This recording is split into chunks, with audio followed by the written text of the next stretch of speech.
Hey mommies, it's me, Chelsea, owner of My Mommy Wisdom, and today you're in for another episode of.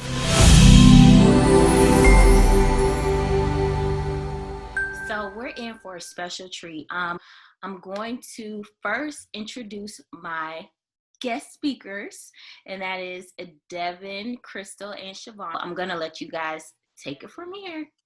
Okay, I have two boys, Drew and Jay. Uh, Drew is 2 years old and Jay is 2 months old. He'll be 3 months on it.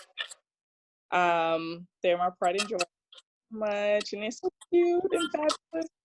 Let me, Hi, my daughter's name is Dorian. She's 4 years old. What should I say about Dorian? She's super fabulous. She is our spotlight. Like everything shines on Dorian, morning, noon, and night. Whether we like it or not, like to say the least. She steals the show wherever she goes. She just loves attention regardless. Again, she's my heart, my soul, my pride, my joy, my everything.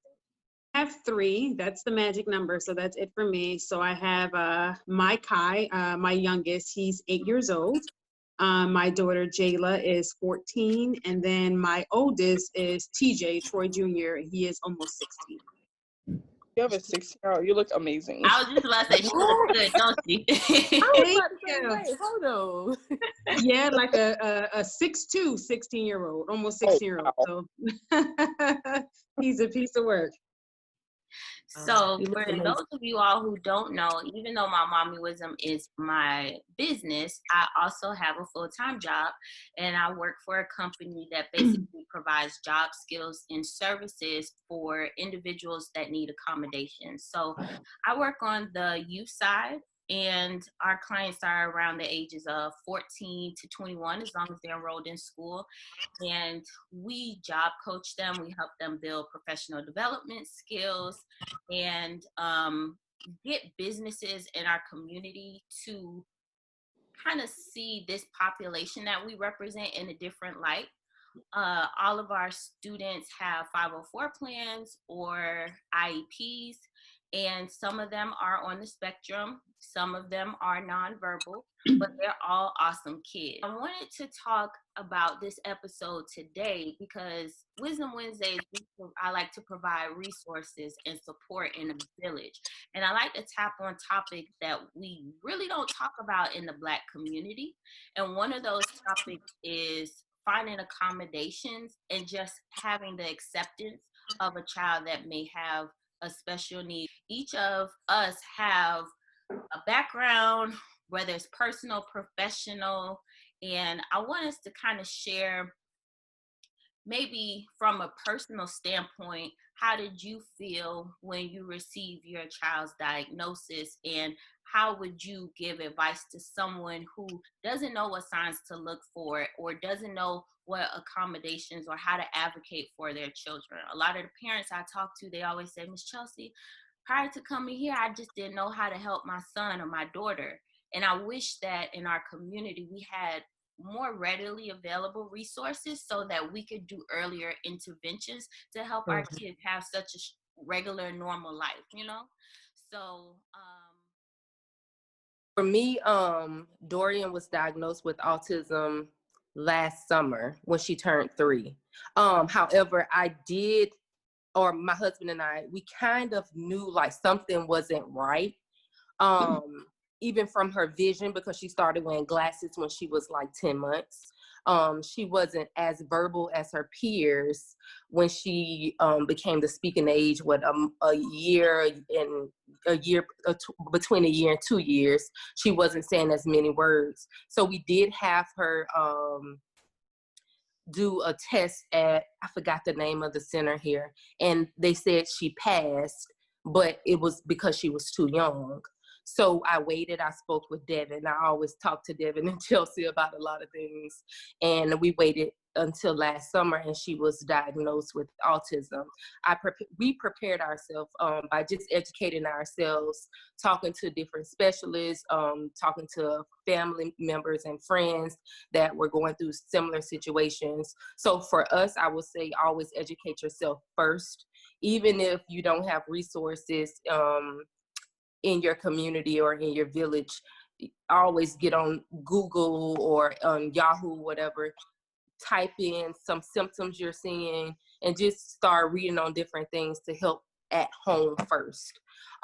Even if you can't afford to get intervention at that moment, but long as you're doing something at home, I feel like that would give your child a better chance at having a regular life. Even though I don't like saying regular, I honestly hate saying disability. We changed it to a different ability. My daughter can do all things. She just has a different ability than your child. Well, out of the two, well, not the two, the three children that I do have, my two sons, they both are on the spectrum. A bit of background for us is that I've been married for almost 17 years. My husband's been in the military for almost 20 years.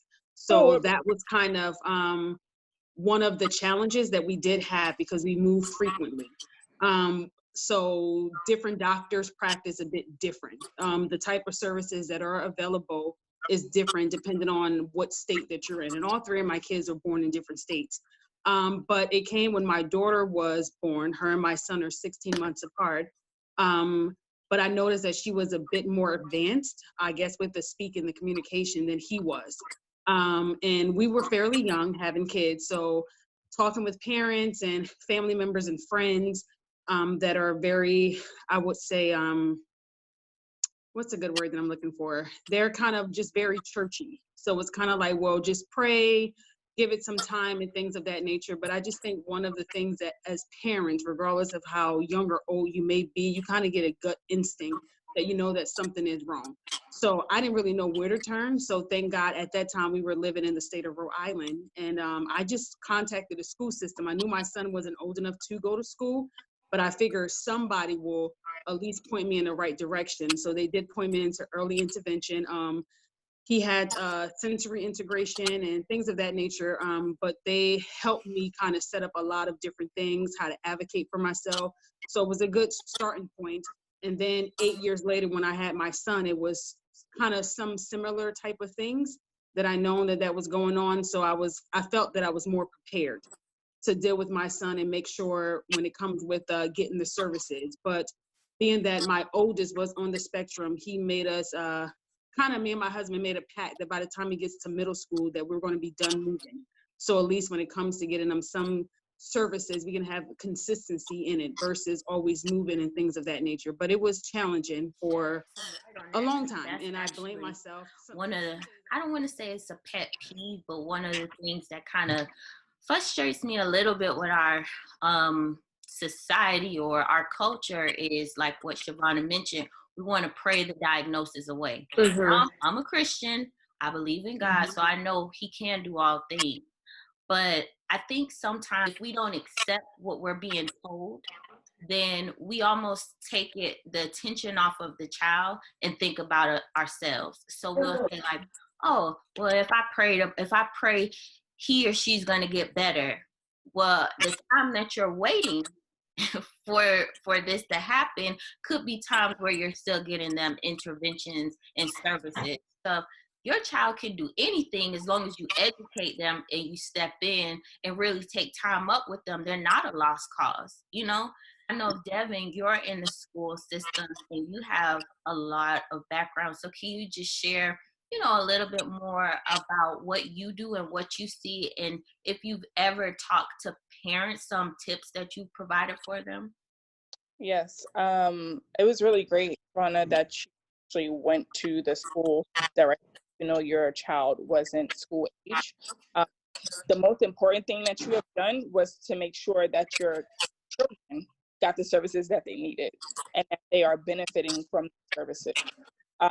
So I applaud you both for that, always advocating for your child, because some people don't advocate. I consider myself an advocate for all children. I'm very passionate about speaking up for children, making sure the IEP goals match up with my report and what I found in testing, those type of things, but everyone is not like that, unfortunately. It can be a little difficult because I feel like sometimes I'm the liaison. So I work for the school district, but I'm really on the parent and children side. And so what I'm saying may not always coincide with the school wants for that child. But a little bit about what I do as a school psychologist. A lot of people think I'm a guidance counselor, and I'm not.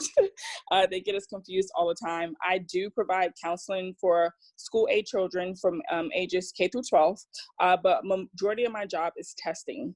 So I do psychoeducational testing to see if a student has a disability, and if they do have a disability, what category they fall in. And once, so I read like a 25-page report that nobody really reads. They just look at my recommendations. So basically, my report drives the IEP. So I have different recommendations in there for the team to follow. IEP is basically what it stands for is an individualized educational plan. So no matter what state you're in, this IEP follows the student. So you're a military spouse. So am I. I'm Army.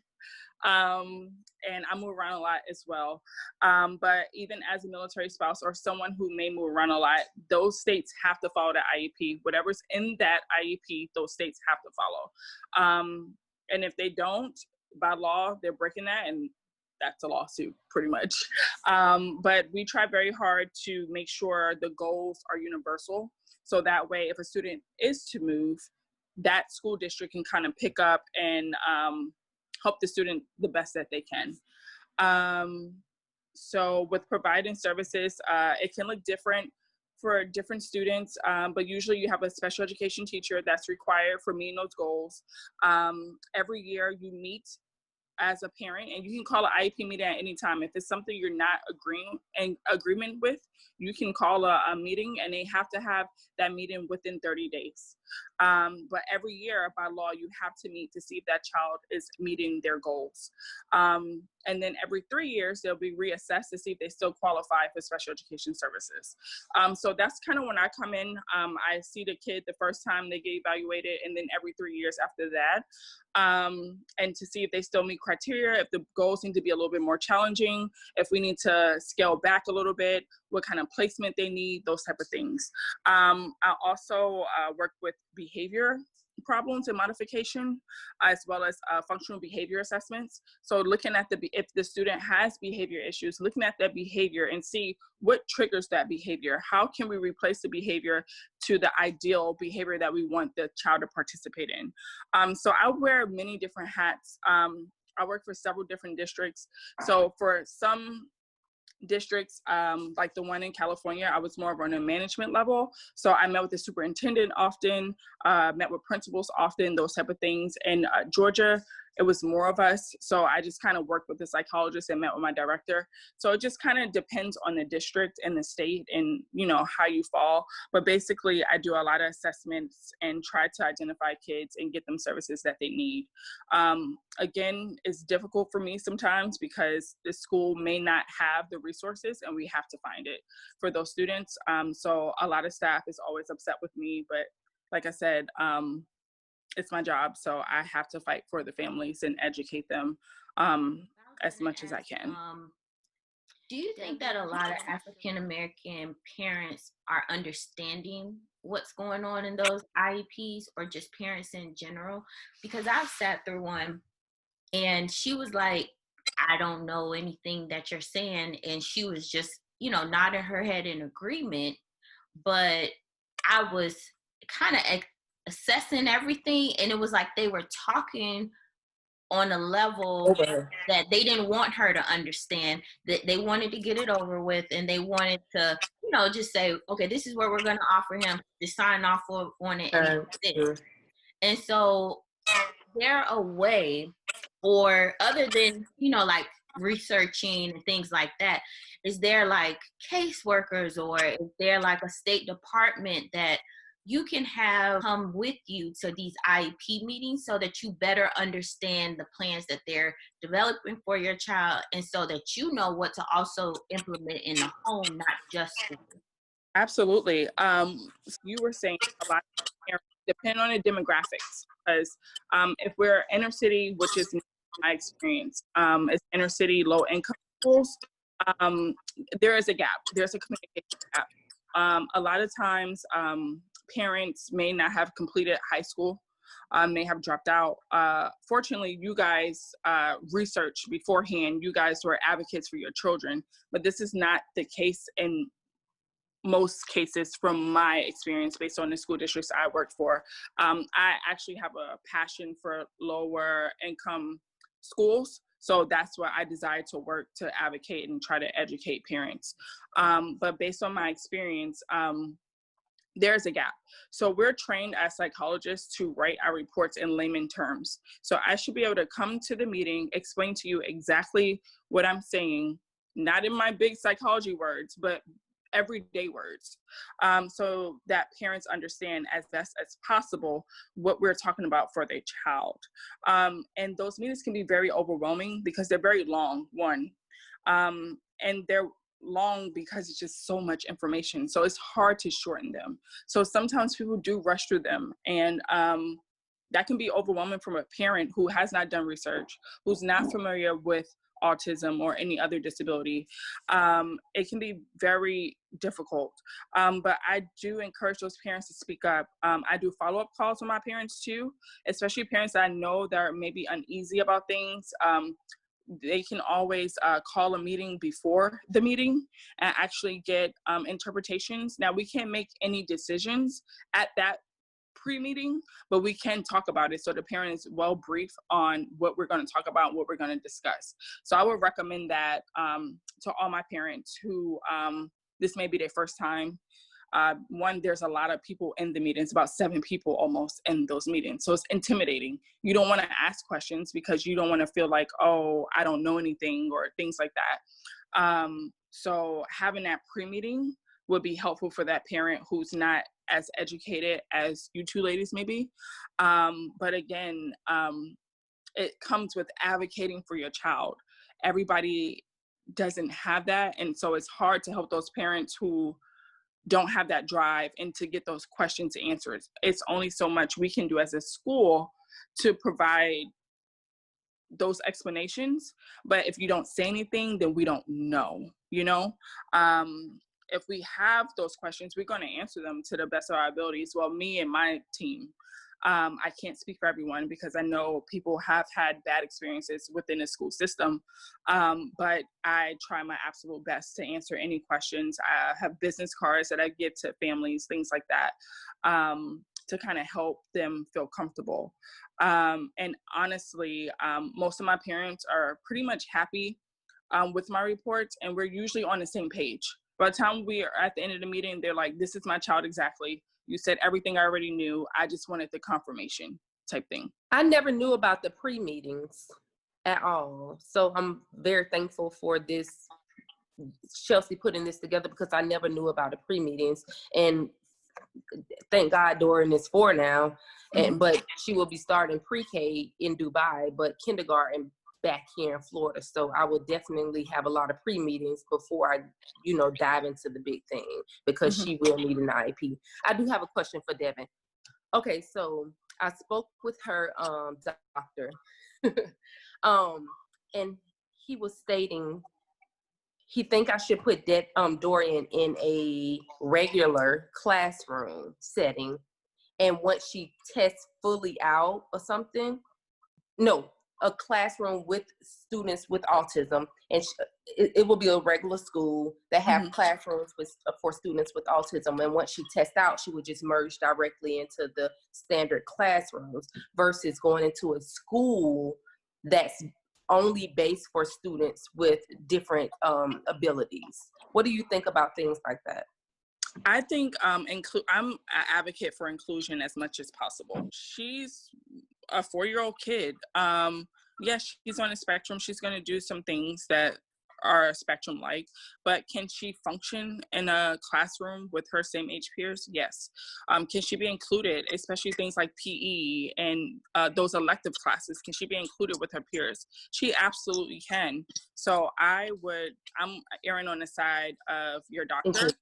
and letting her go, you know, if they have to pull her out or push in to give her services, absolutely. But the more time she's with her same age peers, the better for her. For me, I know it took from experience to know about the pre-meetings, because the first IEP meeting, it felt like it was almost 8 hours long. It was probably about 2.5, 3 hours long, but the first IEP meeting, about more than half of the people that was sitting at the table, I never met a day in my life before, never heard of the name before.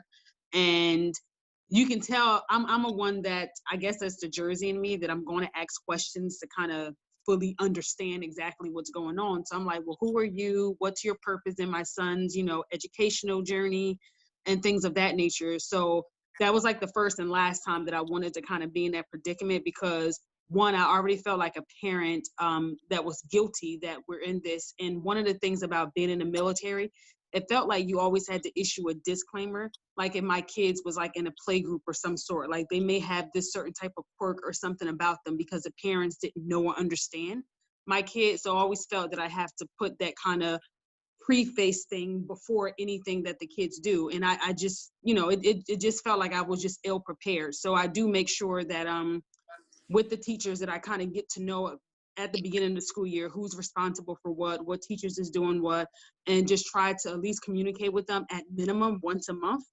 if possible, whether it's by phone call or via email. So the first time I'm not seeing or hearing them is not during an IEP meeting. I will say the inclusion class have been great. My son started off in a separate class, and I felt like it was a regression for him versus something that it more or less like limited him. It was kind of just saying, well, this is just the furthest you can go, versus him kind of going to his expectations. And when they're young, I don't like when people kind of saying, because I was told that he wouldn't use the bathroom until he was 4 or 5 years old, and just kind of putting limitations on him. And he used the bathroom, you know, was well potty trained by the time he was 2.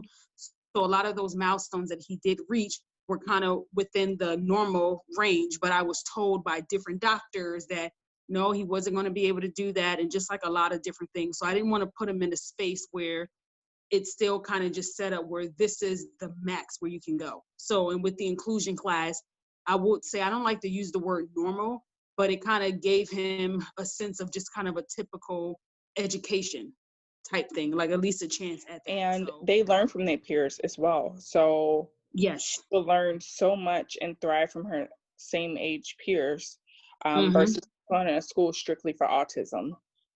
She may mimic some of those negative behaviors if she's surrounded around people who is constantly doing those things. But she's around people who are a little bit more positive or can follow the school rules. I'm not saying she's going to be perfect in school. We all have, it's a different transition, you know what I'm saying? But you give her that chance first before you just put her in a school that's strictly for students who are on the spectrum. So Shavonna, you shared about like the guilt. I feel like as a mother, we always have some guilt with anything. You know, we missed our son's soccer practice, and if we just would have gotten up 5 minutes earlier, then he could have scored that goal because he would have saw me in the sidelines, or he would have saw me.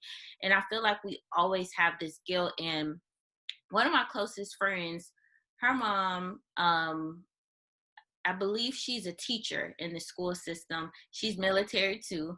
And her second to youngest was diagnosed with autism. And she was telling me that just like grief, there are like levels. So the first level, when you notice something different about your child, is the optimism. Like, okay, they'll grow out of this. You know, maybe it's me, maybe, you know, I'm just pushing too much, or I'm too worried, or especially for new moms, you know, Google is our best friend and worst enemy. So we start comparing our kids to other people and saying, well, they're not doing this and they're not doing that.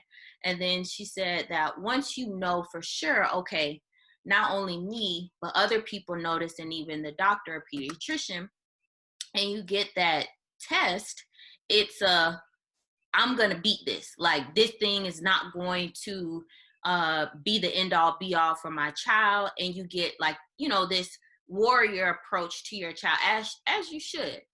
And then she said, then afterwards it's well, let's get a second opinion, because maybe the doctor doesn't really know, or maybe we need a second opinion, or the doctor may have just saw him or her at a bad day and wasn't able to properly assess her or him. And then she said, then you get in this feeling of, what did I do? What could I have done differently in my pregnancy? Did I put my child in this situation? Did I do that? And one of the things I talked to Devin about was, I was like, I made an ignorant comment. It was a while ago, so you may or may not remember, but I said, how come it just feels like autism is just coming up out of nowhere? I never heard about this growing up. And Devin said, it's always been there. A lot of people weren't diagnosed because we just didn't have the proper findings and medical statistics. So for the mom who is beating herself up or guilty or thinking it's something that she did, and I don't know really about the diagnosis itself, so Devin, please feel free to share. But can you kind of walk a parent who may be watching this, who doesn't understand, is thinking that it's something that they did?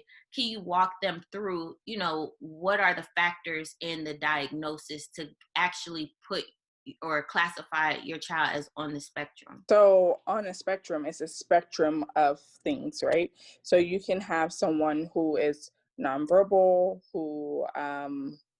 who's not potty trained, who, the extreme. And then you can have someone who is verbal, who just a little quirky, or can't make eye contact, or rather be by themselves, or things like that. So it's just a spectrum of behaviors and things that can kind of make up autism. So it's kind of hard to like pinpoint one thing, but it's the stereotypic behaviors, like not making eye contact, or have difficulty making friends, or may be sensitive to noise or certain senses, lights, may not being able to ask questions to people, or may blurt out things, those type of things. So it's just a lot of different behaviors that can make this up.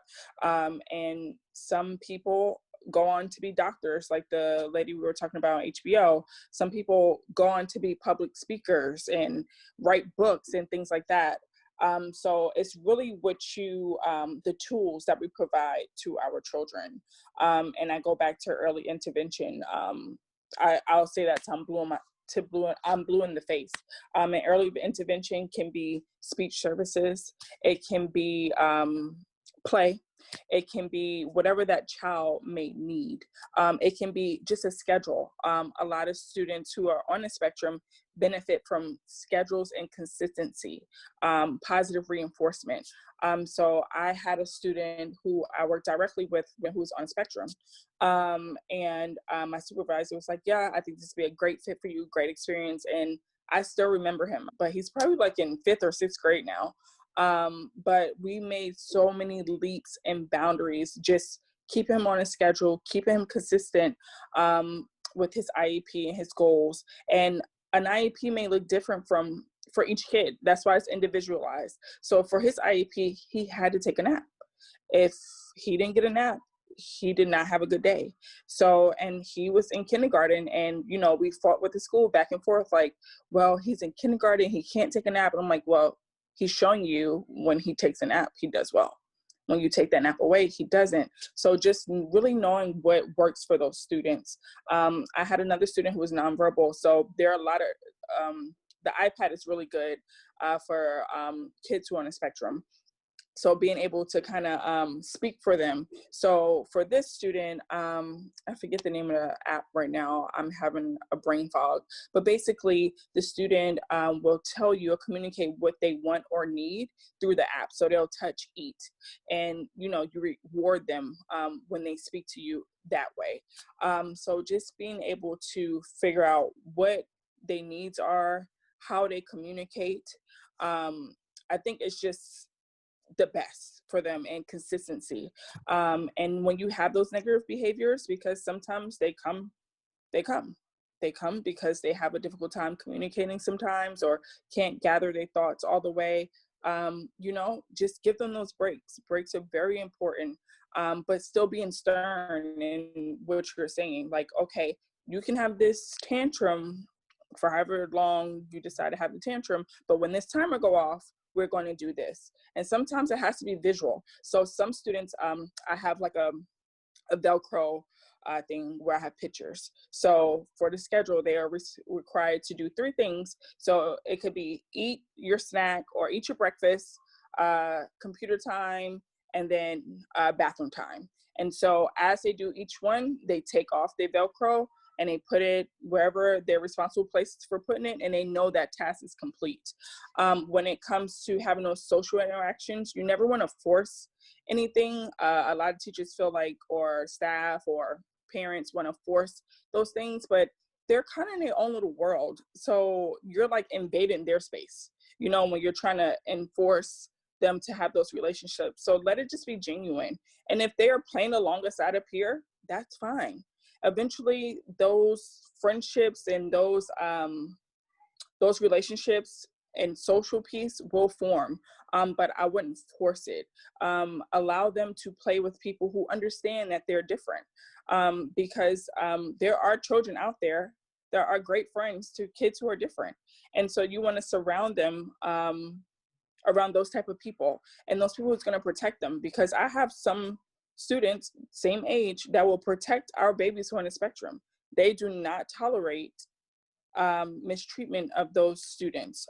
So just making sure you provide them with a strong village, and making sure people understand them, that, just because they're on a spectrum, they can do things, they can succeed.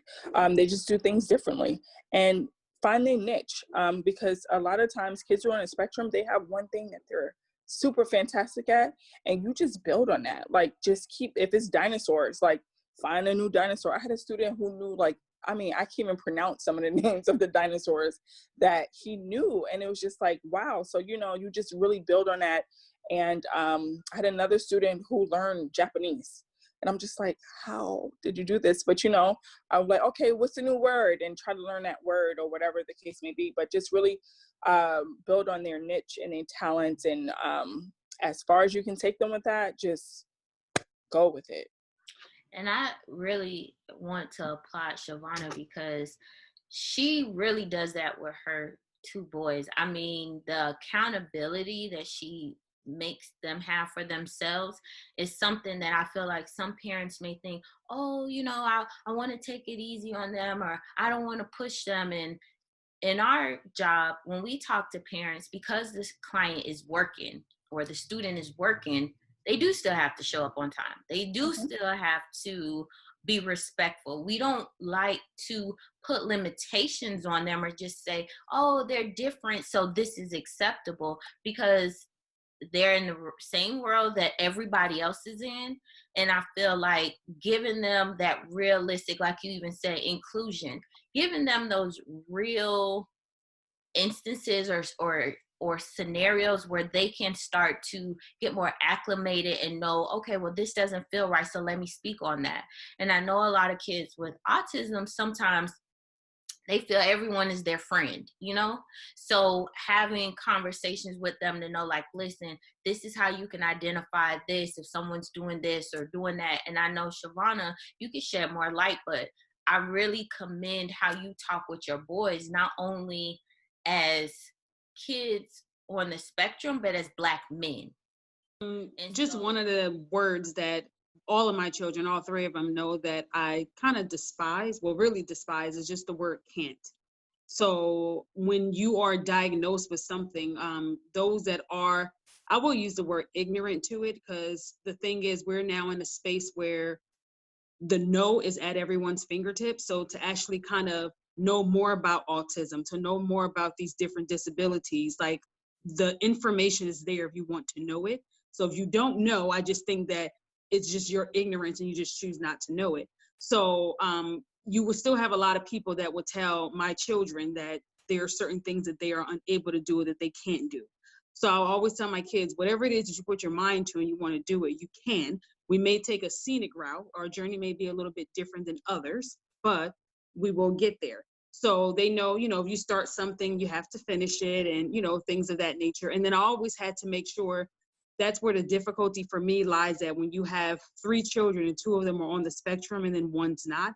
It still have to be an even playing field, because I'm parenting all 3 at the same time. So you never wanted to make it feel like you giving special treatment to the other 2 and not the other kid, because they have a disability. So it came with my daughter at a young age as well, educating her on it, of how, her brothers may, do things that she may deem a little bit odd, but just as what Devin said, she became like that protector and things of that nature. So it was kind of like, okay, I understand it. It doesn't seem weird to me. That's just what TJ does. That's just what Kai does.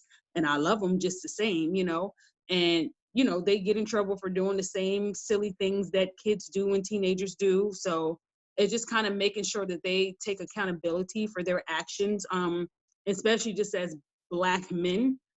They already have kind of like 2 strikes. So that's kind of even like the scary part. So I just had to make sure with my teenager that he is able to advocate for himself, know when something is a bit difficult for him to understand, to ask for clarification and things of that nature, but always know that he does have a team behind him, whether it's the aunties and uncles that the military has afforded us to have, mommy and daddy would be there. Some of even the educators, even if they're not his teachers anymore, like some of the old principals still kind of keep in contact just to make sure that things are okay, but just making sure that they are surrounded by that village, because in this kind of world, people are still ignorant to it, and it is a bit scary to kind of push your kids out in the world by themselves, but just let them know that they do have support. And that's important too. I mean, for Crystal, I know right now Dorian is your only child, and if you decide to have more children, having that conversation with them too. And then same for all of us, like if I have a in with child. that, Chelsea, Mhm. for both Devin and Crystal. I know, Crystal, you have 1 kid, and Devin, you have 2, but with the challenges, like I know you said your daughter has autism, Crystal, but with the guilt, does that affect how you see if you were to have more children in the future? No, I wouldn't say I feel guilty at all, because I just feel like that's how strong my belief is in God. Like, I don't think he make mistakes. I feel like Dorian is here for a reason. And maybe I asked God to help me be more patient. And I feel like she is the key of how patient I am now with anyone and with everything. Um, her doctor did say that we can get a test to see if any of our future children will have autism, and I'm like, why spend money? It won't change anything. It would just let me know yes or no. Even if it was a yes, I wouldn't stop having children, because that cannot determine if Dorian is to have a brother or a little sister, or we should have more children. Like, that's not the determining factor of, not to have a child just because the child may have autism. So everyone in the world basically will be the exact same if we stop having kids with Down syndrome, or parents stop having children because the child may have autism or any other different ability. That's crazy to me. Like, I don't feel like I haven't had that guilt part yet. Like, do I think some things may have contributed to it? Yes, but I don't think it's my fault or my husband's fault at all. I would say for Crystal, I definitely commend you. One of the key components in that is that the faith that you do have. I would say my husband and myself, we've known each other for over 30 years. So we did meet in church. So our foundation for our relationship and even our marriage is our spirituality. But I would say it was questionable for me in a moment. And it made me fearful to have more kids, because I didn't know if I was equipped or knowledgeable enough to deal with and give my kids exactly what they needed. So for 12 years, up until just 5 years ago, I was a stay-at-home mom. I didn't work. When we moved, I was the one making the charts, the things with the Velcro, I was a quote unquote soccer mom. Like I was on the PTA, I was at the school probably about 5 to 6 hours every single day just to make sure that my kids got the services that they need. I didn't trust anyone with my kids. It was just a lot of why me and, things of that nature. So when I did have a boy and a girl, I told my husband, okay, we're set. We don't need any other kid. But then when we found out 8 years later I was pregnant with my son, I was scared. My faith, it wasn't as strong as I think it needed to be, because I felt that what if, just a lot of what ifs, the woulda, shoulda, coulda, all that kind of stuff, hypothetical situations. And it put a tough thing in our marriage because I felt that he wasn't understanding, like, even though it's our kids, I'm like, these are my babies, like they grow inside of me, and just, it was just like a lot. But I think that's a very key component when it comes to not having that guilt, is just to make sure that the faith is at the forefront. I'm at that space now, but it took me a minute to get there. It really did take me a minute to get there, because I would say after most of the IEP meetings, I usually left in tears, not in there, but it was just kind of when I'm thinking that it was my kid was making progress. And then sometimes you're seeing, no, at home they're one way, but at school they're another way. So their realization set in, and it would just break me. And then I go in very confident, and then I will leave out very broken. So it was a lot, but I would say faith is a very huge factor in having it when it comes to that. And I do commend you for having that. And not to say that you automatically will have like the guilt. You will be very blessed to not even experience that, and that would be a good thing. And I do pray and wish that for you. So you guys keep bringing up other topics, like even in marriage, that could be a difficult conversation if one parent isn't as accepting or wants to shy away from it or doesn't want to participate. Sometimes we do have clients who I'll call and I'll speak to whoever answers the house phone, and dad will say, oh, I don't do that. Just talk to mom about it, And so I think that all those factors can be difficult, and how you raise your other children, or how you feel as a mother, how your marriage contributes, and then the child itself. So it's so many different components, and you ladies are super strong. And I feel like you both have a strong village too, that even if they don't know, they'll make sure they find ways to know so that they can support you. And I feel like having outlets like this to talk to the moms that are shy, that are sensitive, who don't want to talk about their child's diagnosis because they feel ashamed in some way, this gives them that voice. And I remember talking to someone, and she was like, I don't want to have a kid that's on the spectrum. I want my child to live a normal life. And I remember saying, well, what is normal? Like, really, what is normal? Because people who are in prison and stuff like that, those are normal people. And the only thing or I'm not going to say for everyone, but how I feel as a parent is the most important thing you can do with raising your child is making sure that they're contributing and making the world better. And that's it. To me, that's the most important thing. And I feel like people get so stuck on the optics of it looks like a blemish in our family picture, or I don't want to share this with somebody because of how they may look at me. And it takes a strong person to just say it does not matter. Every child, every person has something. And I just think that we should, if nothing else, take away that it's not anything to feel, like Crystal said, ashamed about. I don't want people to say, well, you don't know you don't have kids that are on the spectrum. Well, I don't, but I also don't know if I will ever have kids that are. So I can only share from my professional and personal standpoint on children that are. And I would say that they make the painting colorful. And like Crystal said, if we were all the same, how boring would the world be? Now we're in the time that we're in, we're starting to see every race, every culture, every creed, every gender feel included. And I just hope that we continue on to do that just as Americans, just something that we continue to evolve from, and we stop feeling that it's is faux pas or bad to talk about, or you don't tell people all your business. You don't want them knowing. So what if they know? So what? They're going to talk anyway. So let me take this by the reins and show you that my child is going to defy the odds, that my child is going to do all these things. He just may need extra assistance in getting there.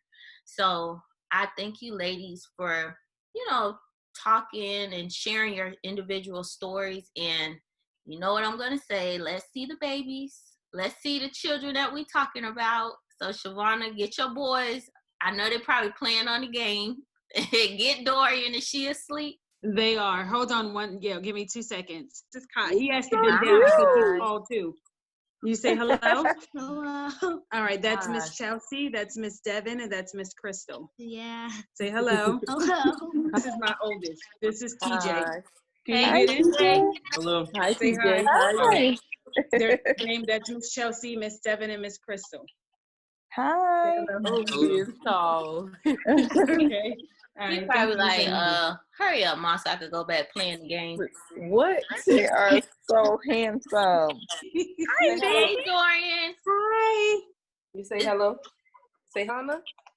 Say hey. Hi, sweetie. Chapstick. She's so cute. Come here, Jay. Stop! Chapstick.